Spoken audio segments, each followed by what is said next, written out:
Welcome to the Embodiment Matters podcast with me, Erin Giesemann Rabke, and my husband, Carl Rabke. Embodiment Matters is an ongoing, rich conversation about what it really means to be embodied and why and how embodiment matters so much in our daily lives and in our modern world. You can find out more about our wonderful guests, about our work. You can sign up for our newsletter and find out how to become a supporting member of our podcast online at embodimentmatters.com. Hi, friends. We are so excited to share with you this really enlivening and lovely conversation we have with Brooke McNamara, who is such a wonderful human being. She is a really gifted poet, a dancer and performance artist, a Zen monk, a teacher, and a mother, among other things. Brooke has been a longtime student of Diane Musho Hamilton Roshi, who we interviewed in the first year of the Embodiment Matters podcast. And we got to meet her. Brooke talks a little bit about this story in our conversation on a retreat when Carl and I were teaching Feldenkrais lessons to support meditators in sitting much more comfortably. And Brooke was attending retreat with her husband and their new baby. And, we have so many great facets of exploration in this conversation, including embodiment. And I love Brooke's commentary on that and how it's really a line between suffering and not suffering.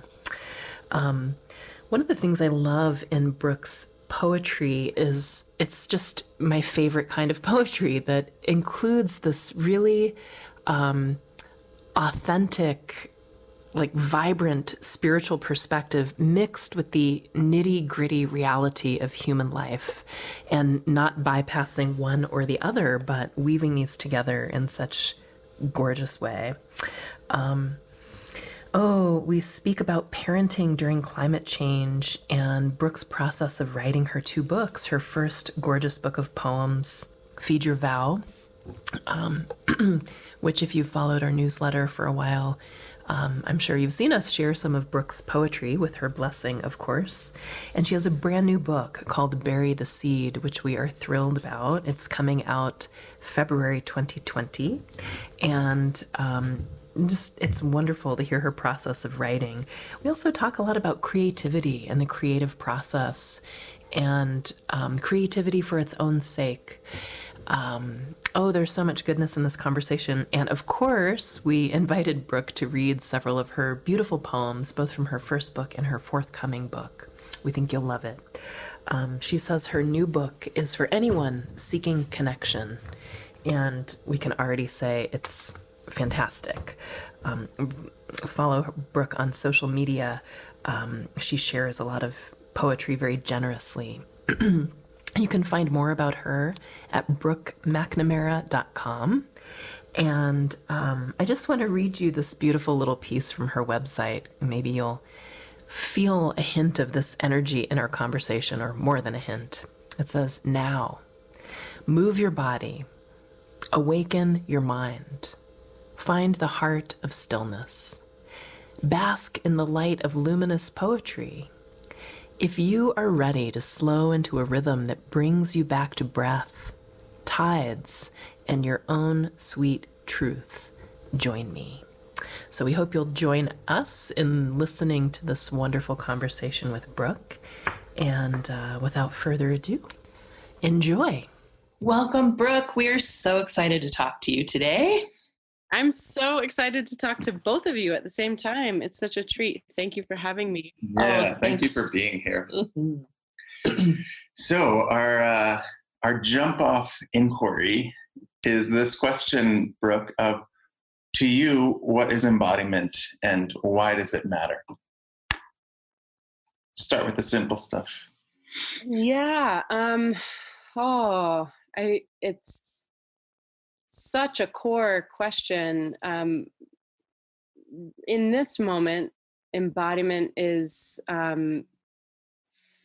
being wholeheartedly present with my insides and the environment around me. So it's the willingness to taste the kind of fatigue in my limbs and the kind of gurgliness in my stomach and the joy and excitement in my heart, and to include it with the sound of the birds outside and the light coming through the window, and to really feel like my body, but also the bigger body of this whole moment of my room and the outside environment, and as kind of as much as I can perceive and receive and respond to. So beautifully said. Yeah. Love that. So yeah, how about part 2 of, I know it's a big part of your practice and what you offer, and even how it shines through your poetry, not only your movement offerings, why embodiment matters in the world today.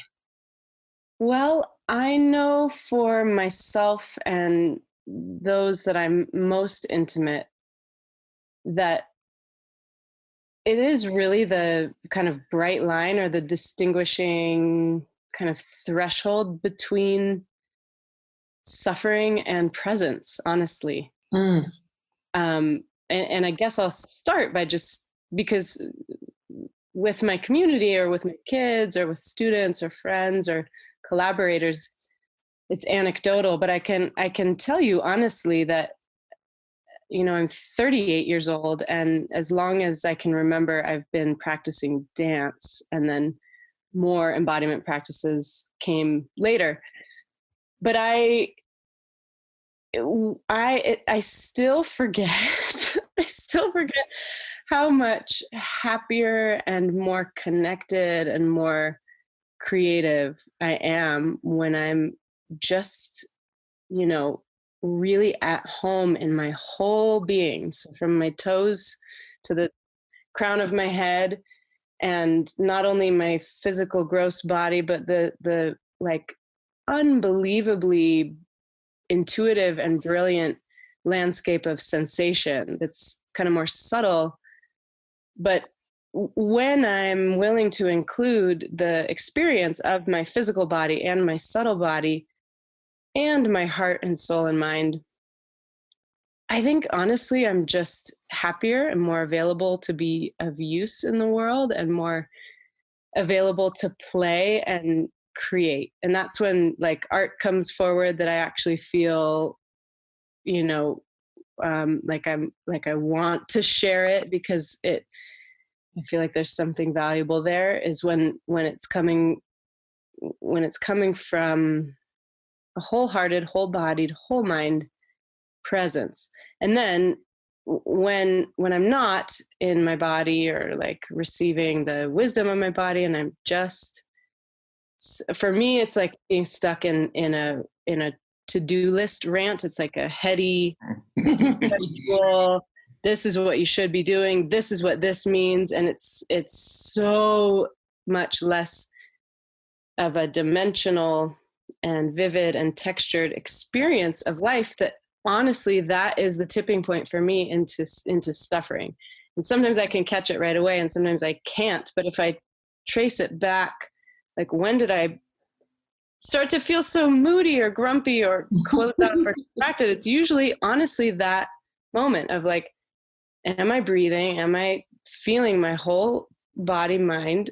Or am I like locked in this weird kind of black and white prison of just my thinking mind? Yeah, that's a beautiful distinction.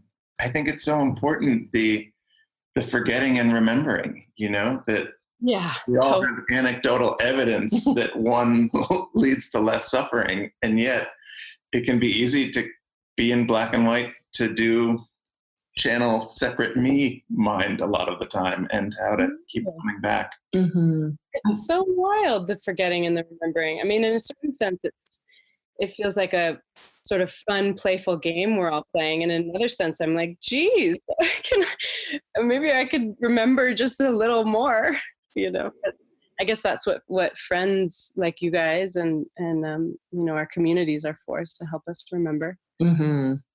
I just want to say I love, I mean, I hear what a poet you are just in your descriptions, and, you know, we're such ginormous fans of your work in that way. And I love when you're speaking about embodiment, just how we began, not making it like some, I'm in my body and it's all bliss. Like there's fatigue in my limbs and gurgling in my stomach and just the grounding of the real, you know?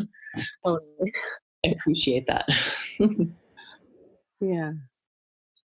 Well, I'm, you know, I'm a mama of two little guys. So life is very real and very gritty and very blissful. And I know you guys know how parenthood goes, but yeah, it's all of it. I'm wondering along that line of the all of it and parenthood, if you might describe a little bit, because I know you dove much more deeply into writing poetry post becoming a mama. And if you could describe a little bit about that, I'd love to hear. Yeah. Oh, thanks for the question. This is one of my favorite like sets of topics to talk about. And I hope it's interesting for your listeners. Yeah, I feel like just for a little bit of context, when I was young, I felt very like, my native languages, I would say, were dance and then poetry. Dance first and then poetry later. But I felt pretty bewildered by the world and didn't, you know, the human social realm was completely terrifying to me. I just didn't get what was going on with adults. And anyway, when I was dancing, I felt at home. And then I realized after I wrote my first poem that I felt at home, and I felt that there was a way I could be that I felt like I belonged and I had something to say and offer. And so I followed those two lines of being and meaning making and expression through high school. And then they were my two majors in undergrad. And then I went fully into dance in my 20s. I joined a company that I was completely madly in love with the people and the approach we were using. And so that took up my 20s. And I always had this feeling that writing or maybe like I would become an English professor or something like that, because I just loved reading and writing so much. But then I found Zen and I found meditation, and there was kind of I just never came back to writing poetry, even though it literally was creative writing in college that I had majored in earlier. And I wanted to keep writing poetry, but I couldn't find it, or it couldn't find me until I was 34. And this is when I would have least expected it to come back. But I had a really hard pregnancy. I was like sick the whole time. And then I had a natural and a natural first birth with London. And it was a huge reckoning. And it was, I would say, a psycho-spiritual death. And just felt like my body and mind got torn open, way beyond what I would have thought was fair for a human being. Like, I just remember afterwards, I won't tell the whole story, but I remember afterwards talking to my sister-in-law who'd had 3 children naturally. And all I did was look at her and say, what the F? I don't want to swear. I just over and over, I just was shaking my head saying, what the F? I just didn't realize how rigorous of a rite of passage birth would be. And I'm grateful for it, even though it really scared me at the time, and it took a lot of really deep integrating. But part of the integrating was that I'd say that the kind of like light aspect of how deep and dark and kind of underworldly that birth experience is that literally it was you guys. 8 months after I had London, I was on Zen retreat, and you two were teaching Feldenkrais and reading poetry. And oh my God, it felt so good, first of all, to do that gentle, welcoming movement in my new mama body. And then I remember the poetry, like to be in a somatic space doing Feldenkrais work, and then to hear the poetry, I was like, oh my God, that feels like nectar, or just like such sweet medicine right now. And then I remember it was literally the next morning at the 6 a.m. meditation. It was dark out, and I love that first meditation of the day when like it's just candlelight. You can see the incense rising in the candlelight. Everyone is like so adorable and tired. It's like you're at a sleepover again, and you get to see everybody's like very kind of clumsy, cute, very devotional, but very human self kind of stumble into the Zendo. And then I remember I was sitting between my teacher and my husband, and you know, just for me, that's like the sweetest place to be, is like in practice with community.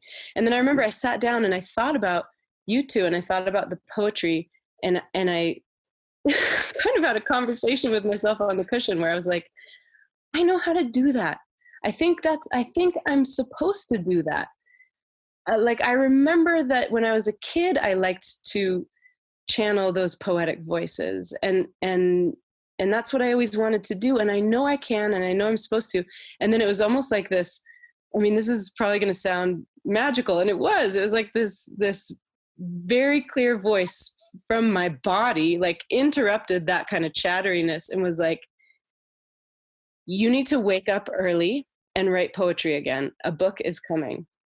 It was like that clear and like that prescriptive. It was kind of like, oh, I could do that. What they were offering yesterday, I think I can do that. And then it was like, you're going to do that. You're going to get up at 5 a.m. every day and a book is coming. And then that's what happened. I just decided to like pretend that the voice was real and that it was an actual thing I should do. And I started getting up at 5 every morning. And then, yeah, it was like, to answer your question finally, Carl, it was like whatever space had been ripped open, giving birth in my body and my mind and my heart, that was the exact space that I felt poems coming from in the morning. It was like this fertile ground. And I, like, without fail, if I got up and made myself some coffee and sat in the dark and listened, literally those places that had been ripped open in me would kind of sprout poems. It was the weirdest thing. And it was the most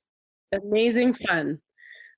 That is beautiful. That's such a complete goosebumpy story. I can see the goosebumps on Carl's arm right now. I just love that it like includes you. I feel like I want to thank you both because you kind of seeded the experience. Well, I want to say thanks for following the voice. You know, the nudge. Your work is just so exquisite, and thank you. Love it so much.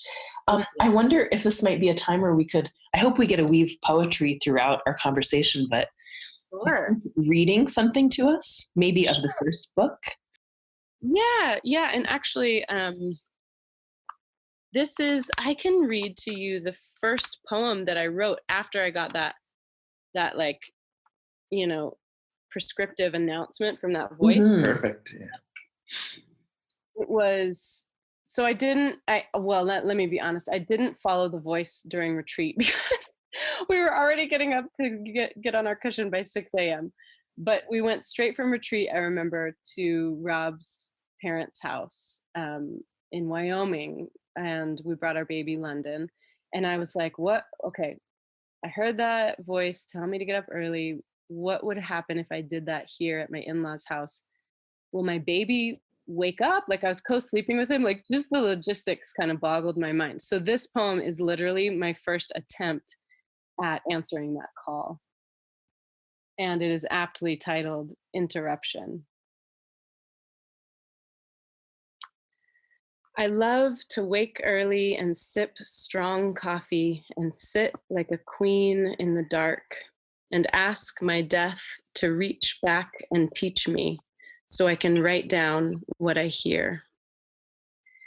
If I listen with my whole spine, the currents of deep grief and wild arousal wash me to a more original body. So I sneak out of bed early this Christmas Eve and float to the kitchen to percolate in my husband's parents' home, past the blind dog sleeping in her crate, great grandma's bedroom where little girl dreams dissolve, even as they form translucently around her in the dark, dry morning air. I come back to our room, triumphant with my mug, set up my cushion, and here, London, 8 months old, pile of sleep squirming, snortling and milk hungry, my husband's hand on his heart to soothe. Backbending and flapping arms that thwack pillow and little protruding belly, stretch that furrows the brow and pooches the lips and makes a tiny tremble through the absurdly adorable body. And I'm called to my first purpose, to feed from my own body, to feel these rivers of simple service that destroy ideas of who I think I am, pull from my bones and pour into his little suckling lips. My desires are silent as I give up writing this morning and lay here instead, my hand petting his hair, everything for the moment effortless, awestruck by death's teaching today. Just wordless, so stunning beautiful. and the magic of how you're interrupted, but you caught the moment anyway, and we get to share it with you. I remember, I think I did. I couldn't have written that morning. Yes. I must have. That's what happened, and then I wrote that poem the next day. It's just, I just as a mom, I want to say it's like, I remember probably when our son was about that old, maybe it was when he was a bit younger, but I was like, I want to give away all my houseplants. I can't take care of anything besides my child. It just felt so all encompassing, and I'm so in awe of your ability to write from that space. It's just stunning. Yeah, it's like, I do remember, I shouldn't make it sound so romantic, because I remember writing Feed Your Vow. Most mornings I would get up and it would work okay, and I would tell Rob later, I got a poem, like I got one, I caught one. But then the mornings, that was so blissful because it was helping me make meaning out of everything, the birth and motherhood, and like the crazy rearranging that becoming a parent does. And I would always I would write the poem in the morning, or like, transcribe it, felt more like, and then I would put it away. And then in the afternoon, when I was so tired from motherhood, I would pull it out again and read it, and I could tell if it was worth anything, if it like inspired me later in that state of like exhaustion. So that was always my litmus test, was later in the day, did it make sense and did it uplift me in any way? But then my whole point is that there were days when I would try to get up and it wouldn't work, and it wasn't like this, the way I just described it in that poem. I would just be so frustrated by the contrast of like how good it felt to like catch a poem, and then how bad it felt to wake up early, and then London would wake up, and then we'd both be awake, and it just was frustrating when it didn't go the way I wanted. So it was, again, all of it. I know you've written about your new book that's coming out soon, being a really different process for you. You want to talk about it a little bit? Sure. And I feel so like excited, and I haven't talked about this book that much, so I actually can feel like some emotion coming up, because it feels like a new thing, and I don't quite know. And Feed Your Vow was very clear. There's that whole story, that I had a hard birth, and then this like calling came, and it was this kind of fireworky, romantic for the most part, almost like a love affair. Like if I showed up, then the muse would show up too. And I had a lot of proof that like, that I had some forces working with me, and that just felt so special and so exciting and really magical, and scratched an itch of longing for magic that I always have. And then with this book that is about to come out called Bury the Seed, it's taken 4 years. So I published Feed Your Vow in 2015. This has taken 5 years. And it wasn't like a one continuous process. It was like 5 awkward starts and stops. And there's like, there are handfuls of poems from different chapters where I was able to get up again early in the morning, or I was able to find some inspiration in the afternoon, which is rare. I usually find it in the morning. But, then I had a second baby, and my second pregnancy was even more sick than my first. And then, so I actually couldn't write when I was pregnant because I was just so nauseous and throwing up and depleted. And so that was like, a big chunk of time that I wasn't practicing writing. And then once I had 2 kids, I was full on, and it still is. So it's like, I've never gotten to go back to that place of like, this blissful place of my sweet little baby and my husband, and I crawl out of bed and find my muse. It's like, now it's just, I try sometimes to get out of bed, but one or the other boys will wake up, and then he'll wake up him, and it's not, I don't have a reliable practice anymore. But there is something about that feels, that I love, and that feels very real, and that I feel like this book is more hard earned. And I would also say that it's a little bit darker. I think it's been, yeah. Maybe I'll leave it there for now and see if you have any other questions, or I can keep trying to find words. But it's kind of hard to describe. It's just been a bit of,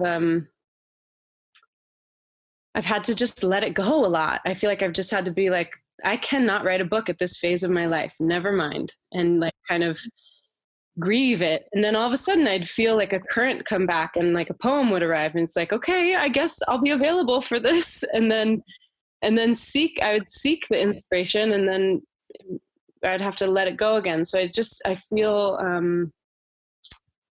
it's just really worked me to like let it go and let it come back. And then also there's, I feel very worked by climate change and by our world, and by having 2 young boys, where I am terrified about what I'm leaving and what we're leaving. And so I don't ever usually try to write explicitly political work, or I don't write explicitly about like, I don't write as an activist explicitly, but like climate change and grief and just, just the truth of impermanence, I feel is more in this book, especially in the first section, which is called Bury. And then, there is more play and, I guess, hope and light woven into kind of the later sections. Mm-hmm. There's 4 sections: bury, tend, harvest, release. And when is it coming out? I don't know. We're actually having a little bit of trouble with the printer. So it's coming out mid-February, but I'm not sure exactly when. I wish I could say a specific date, but I think it will be the 3rd week of February. Mm-hmm. Mm-hmm. Yay. I just want to say, I find it really relieving to hear your writing process with the second book. Like, as somebody who, I'm slogging through my own writing process right now, that it's not like, oh, I'm not having that like divine visitation, that it's just coming. Totally. But you have to work for it or be worked by it in the midst of real life. And I know you've shared, I savor your poems wherever you share them online. And I know you've shared some from the new book. And I love, we've shared conversation maybe online just about parenting and climate change and the deep grief of that. And I find, just in the same way that I just relish you including the gritty reality of parenting, along with your deep embodied spiritual practice and your poetry,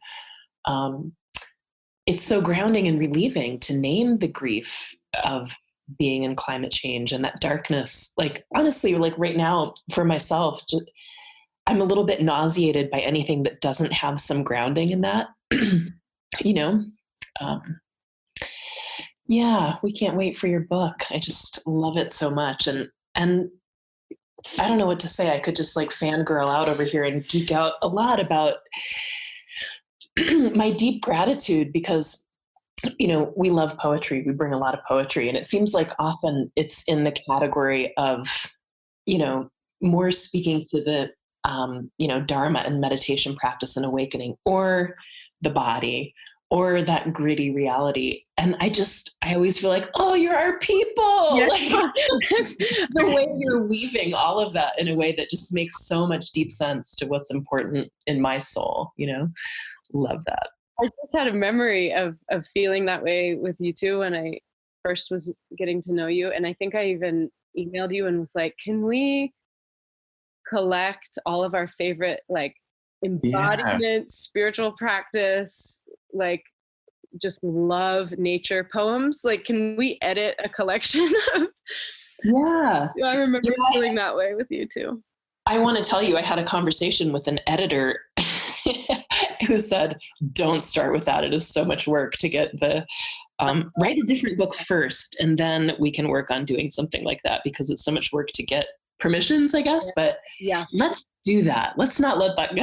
Totally. Or just some database, because every poem that you two share, I also am like, oh, I love. Yeah, I feel that we have a similar aesthetic when it comes to poetry. Mm-hmm. So there's so many things. I want to ask you to share some poetry from the new book. I want to ask you to speak about stillness and movement and your relationship with both of those. Mm-hmm. And whatever else is exciting to you that you want to talk about. I just threw out a wide net. You can go anywhere you want with that. Okay. Well, I think just, either to follow the thread of grief or to complete grief, if we're going to move, I'm sure it might surface again, but anyway, to just follow that thread, I might just read the first poem in Bury the Seed. Wonderful. Let's see if I can find it. Funeral for a Future. And a lot of times when I go on meditation retreat, I call it a problem, but it's not. I have a problem. I'll tell my teacher, like, I'm really just I'm not trying to work, but it's like the quieter and more settled that I get, the more I start to hear poetry. Usually that's what happens. And my life is so full of activity and movement right now that it's harder to get still and quiet for longer periods of time. So when we go on retreat, is when I usually find poems in the past couple of years. So this one came, I think, last spring on spring session, and it's called Funeral for a Future. I held a funeral for a future I had always thought was coming, and buried the world's face as yet. The silence then turned me so tiny, the only way forward was to dream downward to an early day on earth before a single heart beat. The atmosphere filled with an abiding, cataclysmic knowing that if everything could be born, everything could be born. Love promises no less. But a future is gone now. All we are is this. Our way could be to fall toward the medicine, seated right inside the untamable, fertile grief, remaking things. Yeah, untamable, fertile grief. It just seems so. I just love that you begin the book with this bury section, because it just seems like such an essential piece to be living in this world that we're living in. Yeah, and I had this realization that the only thing I can do is find what I can do and bury those seeds, like literally bury new trees to like absorb some carbon, but also like really I could find a way. I have a very shy part of myself. I could find a way to never publish this book, but then I realized, no, this book is a seed I have to bury, and I don't even know what its fruition looks like or what its tree looks like, but I just can feel that this is one of my ways of responding to the massive amounts of change that are happening and how much unknown. This is one of my seeds I can bury. And so something about the title is an impetus for me to actually complete the work.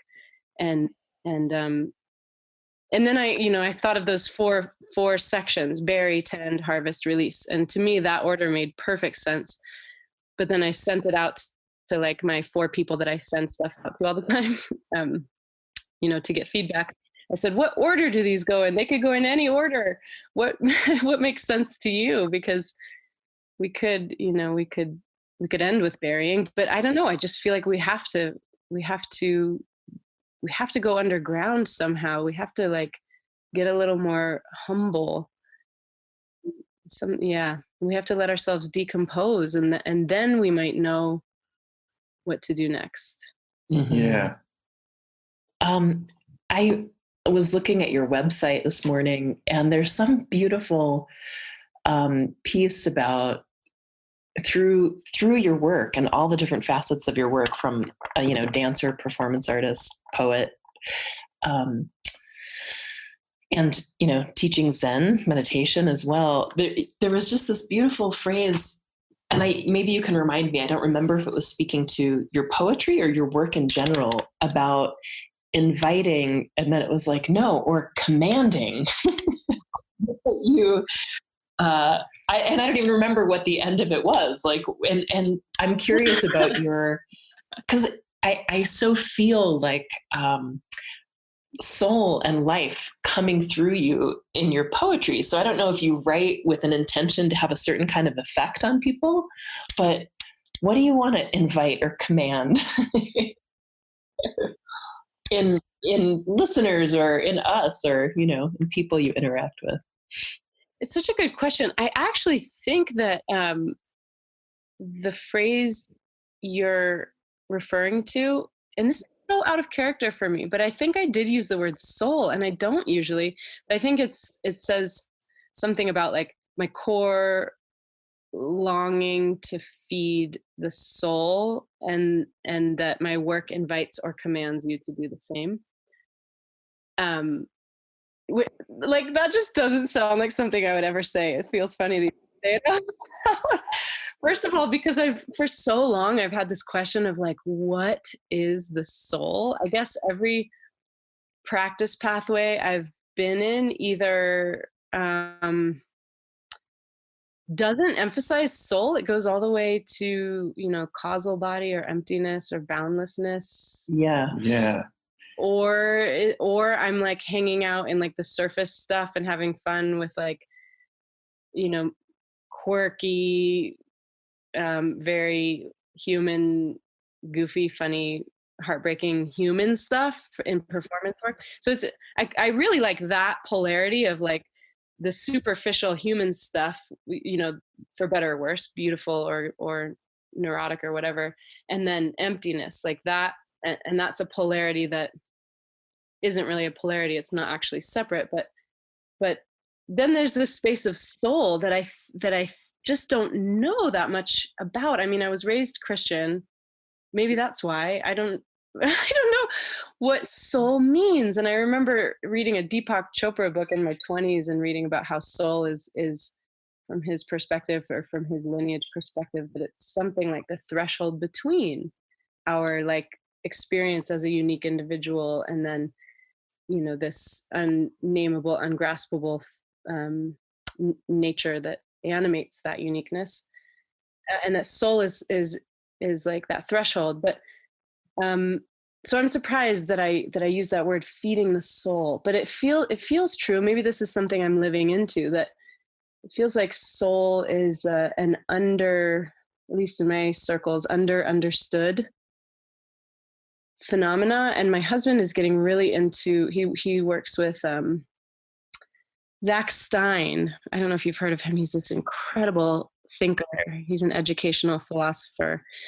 And they've been talking about this process of ensoulment that can happen correspondingly with enlightenment or liberation and development. That then there's this process of ensoulment, which is like a descending process, where instead of like liberating from our deep tangles, that we're actually seeking to go deeper into what entangles us. What is our destiny? Like words like destiny and entanglement, that like I cannot escape my deep entanglement with my children and with my desire to make art and my desire to serve liberation. And so I'm just beginning to fall in love with this terrain and feeding the soul. God, yes, like whatever soul is a deep and sort of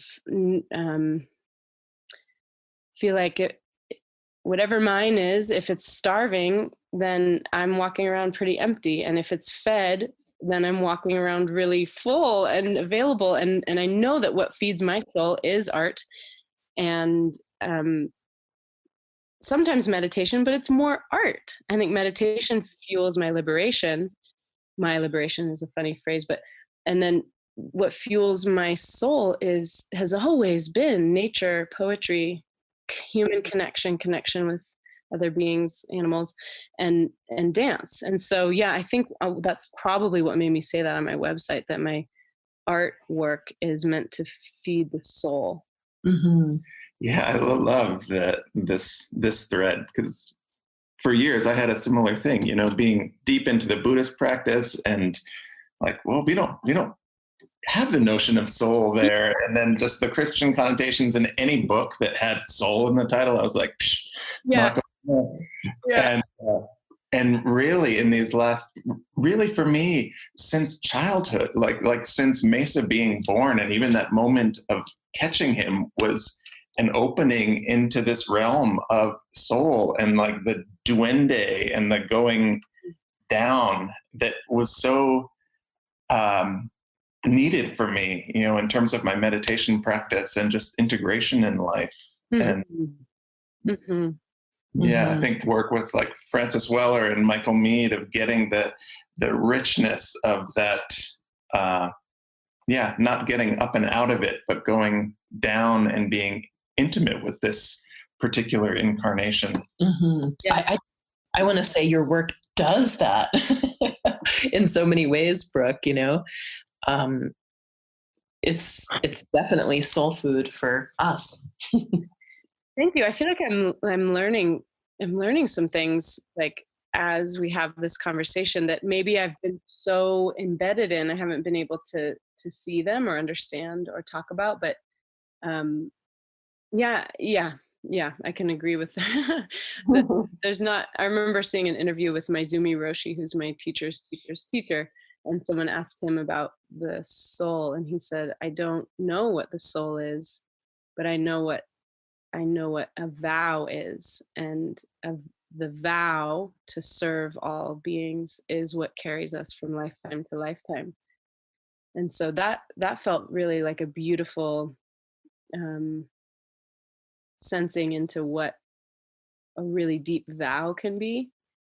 Yeah. I'm curious to learn from other traditions. I mean, if my Zumi Roshi was still alive, I'd be curious to just talk to him more about that. He isn't. And so just the traditions that do really have a lot of wisdom around soul, Mm-hmm. and just like myth and archetype. And this is a whole territory that I know a lot of people have a lot of wisdom in, and I just feel like a little beginner's mind with it, but it feels very nourishing and needed, alongside embodiment, ensoulment, and how are they completely interconnected also. Mm-hmm. Yeah, and it's been so helpful in these particular times that we're living in with climate and the political situation, like going back to the deep, like we're living in mythological times, it's like all the Harry Potter books and things that the children's books. Totally. Yeah. I'm just thinking of one of your poems, like I think a lot in poetry because I read a lot, so these lines come in just as we're talking about vow, and this gorgeous line about, do you know what poem I'm talking about? It's from Feed Your Vow, about discovering the vow in your being that is embedded. I think I do. Let's see if I can find it. And if you don't find that one, feel free to read us anything else. I think I know which one you're talking about. Okay. This may or may not be the one that you're thinking of, but I'll read it anyway. And this is one of the ones from Feed Your Vow that helped me integrate giving birth that first time. And it's called Circumscribe, with a capital C and a capital S, because I was in graduate school, and I was teaching, what's it called? Graduate student teacher, basically. So I was lecturing on dance culture. And so I had learned a little bit about the history of hip hop, and we were talking about in hip hop, one of the limbs of hip hop is graffiti art. So I dreamed about being a graffiti artist, and I had this dream. It was so cool, where I was going around Boulder with paint, and anywhere that I saw something that occurred to me as beautiful that might go missed, I would do a little Zen enso around it. Like I would circle it with that like Zen circle, graffiti paint, and then I would sign my name underneath, which was Circumscribe. With a C and an S. And I woke up and I was like, oh my goodness, who in my mind came up with that graffiti artist name for someone who circles beauty? I just thought it was so funny. And one of my old poetry professors, I think I put the dream on Facebook, and then my old poetry professor from college wrote something like, ever the poet, put that in a poem or something. So then I wrote this. It's called Circumscribe. I once was a graffiti artist, up all night hunting and circling scenes of random beauty. I'd tag my name underneath, Circumscribe. It was a dream. It came from infinity. It landed in my marrow. It made my bones light. It reminded me, the last time I died, I was born Brooke Julia Gesse, October 9th, 1981, and the gap between is the gap happening now. It reminded me, I was born with a vow so central it can't be seen, beating my heart, and my job is to live it to certain death. It reminded me, we must feed our vows with our very own flesh. It reminded me, circle beauty, Move bones by moving the gap inside the marrow. It reminded me, it's not all going to be okay, but it already is, but I must make it so. It reminded me of the hours I failed at birthing in the bardo between night and day, and how I gave up trying, so bewildered by terror and intensity, until that thin veil appeared between this world and what's under it, that darkness unfathomably full, and the silent voice sounded everywhere and nowhere. Are you willing to die for this? And I yowled the yes that changes everything while pushing a planet down and out my pelvis, and a big bang, different but similar, ripped through my throat with a violent ultraviolet light.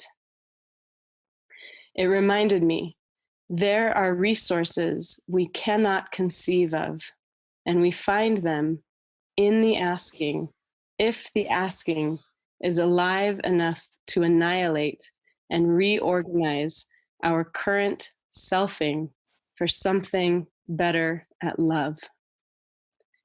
It reminded me, I see you bravely meeting what is yours alone to meet. Are you willing to die for this? Feed your vow and eat it and offer it away. Whew. That's the one, by the way. But oh, the layers, there's so much. It's just extraordinary. And I love getting the backstory of the dream. I know. I remember that poem when I wrote it. It wasn't like an early morning one. It was like a Saturday, and we were doing like normal family stuff.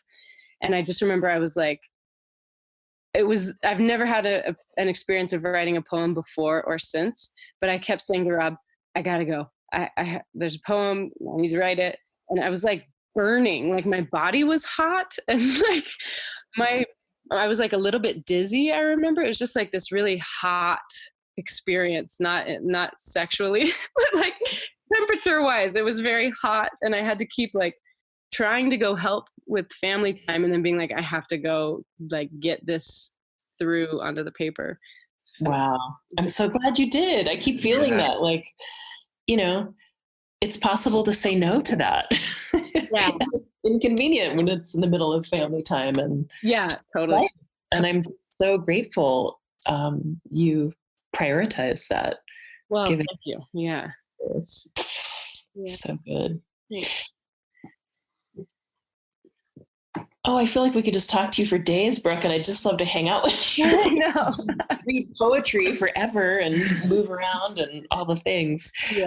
I feel like I just want to ask, what's like, you know, we talked a little bit about soul, but what is a fertile learning edge or something that you're into that's juicy for you right now? Oh, definitely. I never imagined, I always wanted to be a performer and a writer. And I always was drawn to spirituality. So the fact that I'm still making performances and writing and teaching meditation, that all makes perfect sense to me. But I never thought I would get really obsessed with creative process itself and creative practice as a thing that I've always loved to be in it. It's like one of the most magical things about being alive is being in creative practice, especially with other people where there's good chemistry. But I never imagined like actually turning the practice into a thing that I would want to facilitate for others. But that has happened with my creative partner, Lauren Beal, who I've been working with for about the past decade. We met in graduate school, and we make performance work together. And she's just brilliant, funny, really deep, really tender, really brave, really edgy. and we just have found this karma together. Actually, an intuitive once told me that we were brothers in a past life.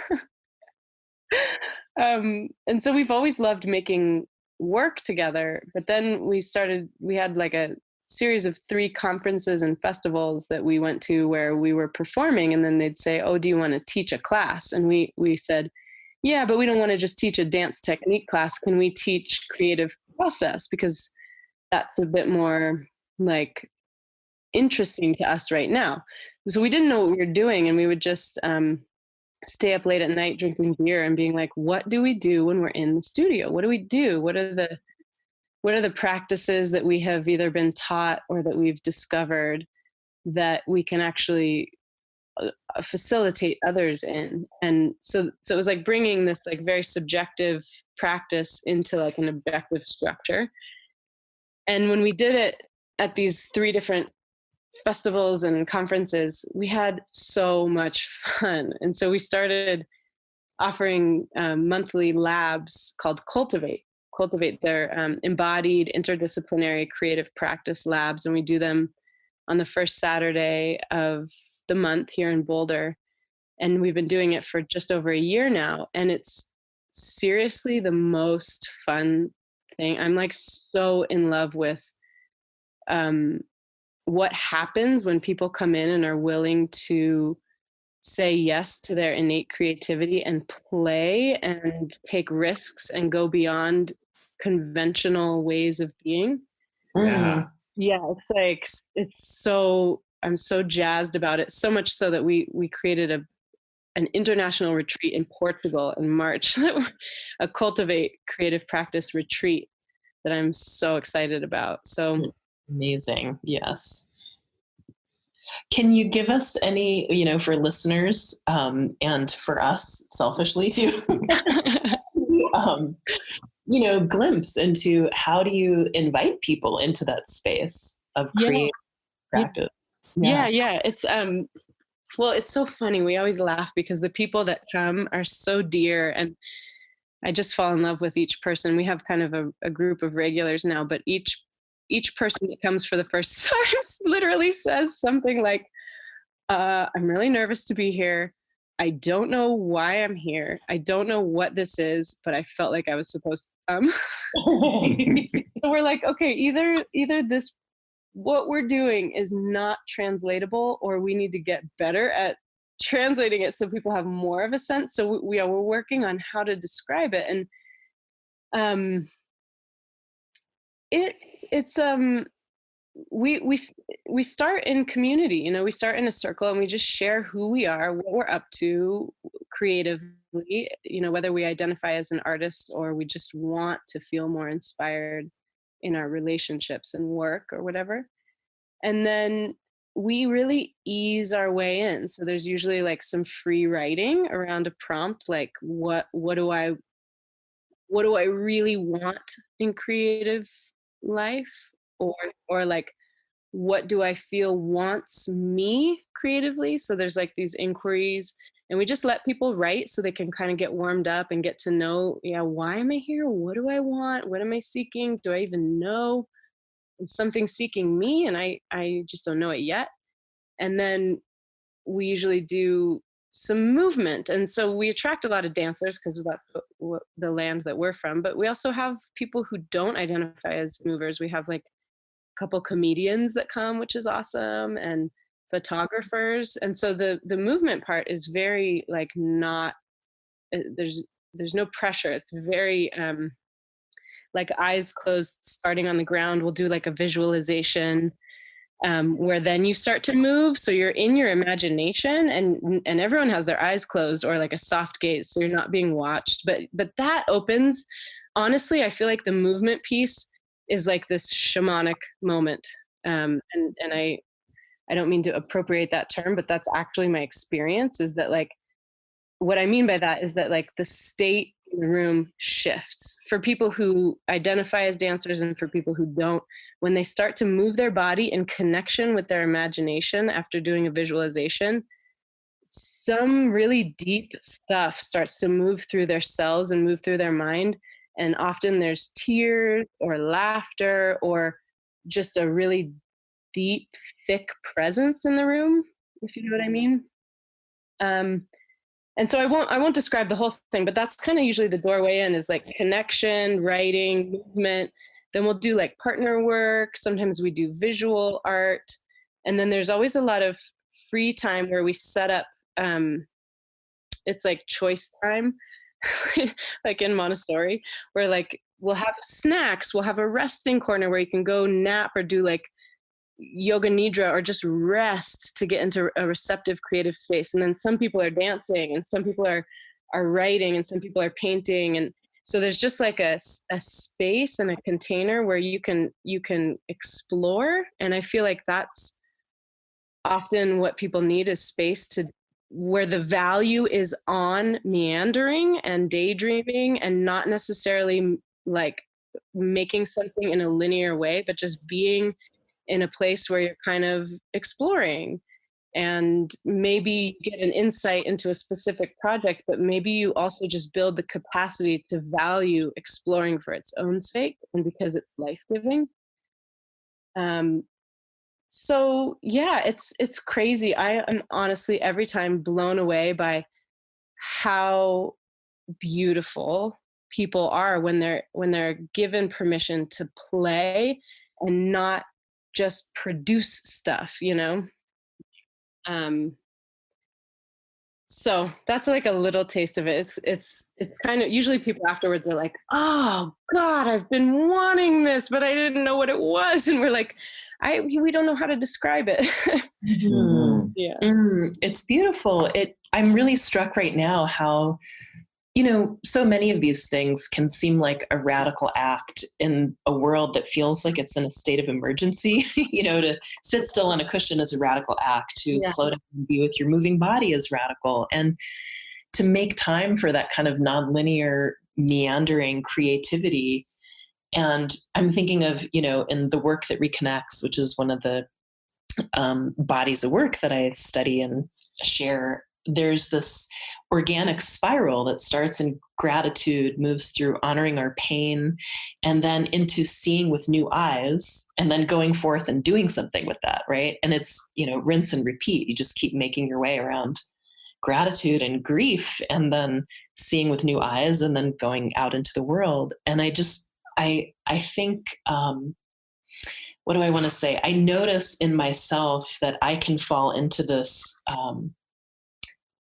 we need to be on task with this climate change and the crisis of culture falling apart, and just how important it is to make time, the kind of space that your poetry comes out of that definitely helps me in my work in the world, I think it's important. I love being reminded of that, the importance of that meandering, nonlinear play space. Yeah. Totally. Even, and maybe especially in the world today. Yeah. Yeah. There's a word that I always like, that points to this, which is autotelic, which is like that the purpose of what I'm doing is in the doing. Auto is like self, and telic is like purpose. It's like I am creating to be creative. And for me, that's been one of those hard,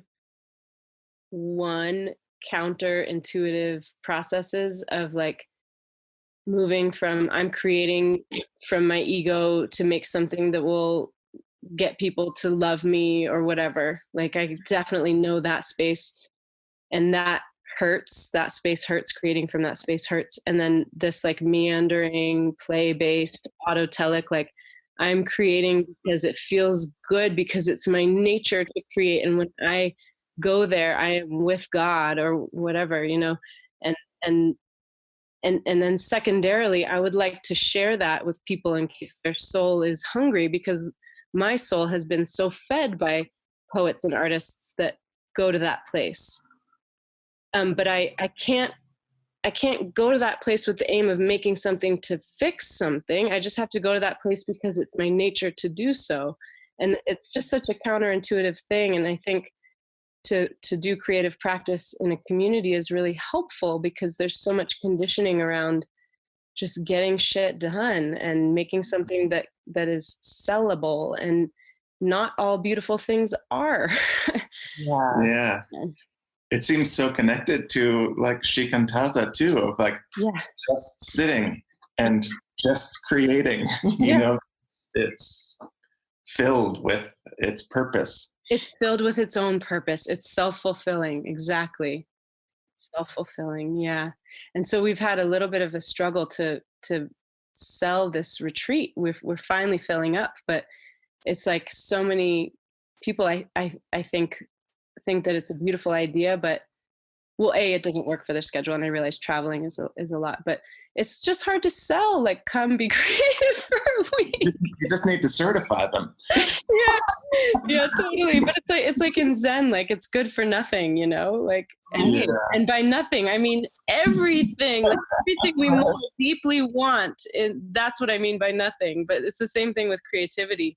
It's like, come play and go home completely different, feeling like completely alive and able to revision your life because you've gone into your own creative source with other people. And that is not a method, but it's a radical act of like actually, you know, going through burying and tending and harvesting and releasing. It's like you get fundamentally rearranged by creative practice in a way that's, you know, completely devastating and enlivening. And so that's something that I'm really in love with right now. Yeah, it's gorgeous. Well, Brooke, I know we could go on all day in life speaking together, but maybe could we invite you to read one more from the new book as a way to conversation? Sure. I will read one that I think you two have heard before, but it's the one that has actually served me the most. Like, this poem has really helped me in hard moments, and there's an excerpt of it on the back of the book, because it's been so useful to me, so I wanted to offer it. And it's called Break. I was wondering if it might be that one. I love it. This is one of the ones where I sat down and was like, okay, I don't know what I'm going to write, but what do I need to hear? And then this came out. Break. Rest now. Let the weight you run from every day now draw you down. Later, there will be time to tend to everything left undone. Now, rest. Fall into your own bones, lying horizontal on this ground. Come into your dark corners. Come into this original nakedness under all the layers. Come where all your losses split you open. Don't rise yet. Rest.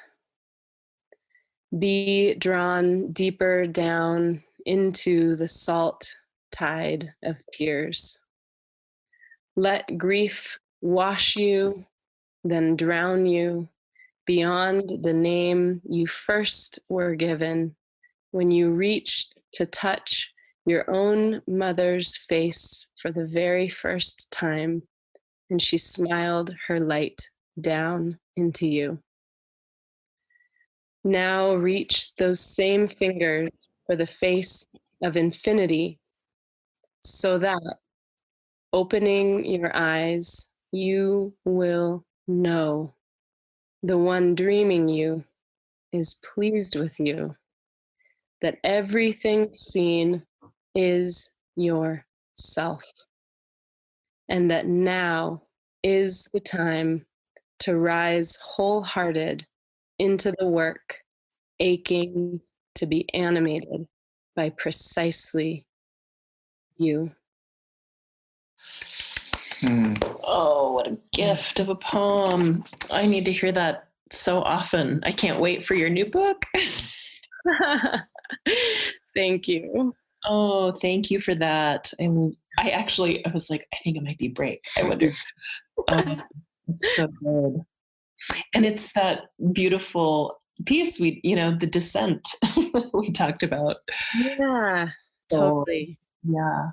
Yeah, sometimes when I can't sleep, I say that poem to myself and it helps. What a gift. Thank you so much for talking with us today. Thank you. This was so fun. I really appreciate you having me and your listeners being willing to listen. Mm-hmm. And you sharing all these gorgeous gems. I'm so excited to listen to our conversation again. Awesome. We'll put the information for the website and Portugal retreat, but any other things you have coming up in the future that you want people to know about? So my book is the big one, and that can be found through my website. The Cultivate Retreat, we have 3 rooms left. So if anyone's interested, that's in March, and that's also available through my website. And then Rob and I are co-leading, my husband Rob and I are both senior monks with Diane Musho Hamilton, Roshi, and she has invited us to co-lead our first retreat in Torrey, Utah this summer. At the end of June into July. So we're leading a meditation and embodiment retreat called Enliven in Torrey, Utah. And that will be available through my website. Basically anything I'm up to, you can join my mailing list on my site, and then you'll find out. Wonderful. Thank you so much. Thank you so much, Brooke. Thanks for all the beautiful things you're doing in the world. And thanks for your time. Yeah, thank you both so much for what you're up to also. Thank you. Thank you so much for listening. We hope you enjoyed the conversation. If you enjoy this podcast, it's great if you want to share it with friends or post about it on social media. Also, you could make a donation to support the podcast or find out more information about our classes and offerings at our website, embodimentmatters.com.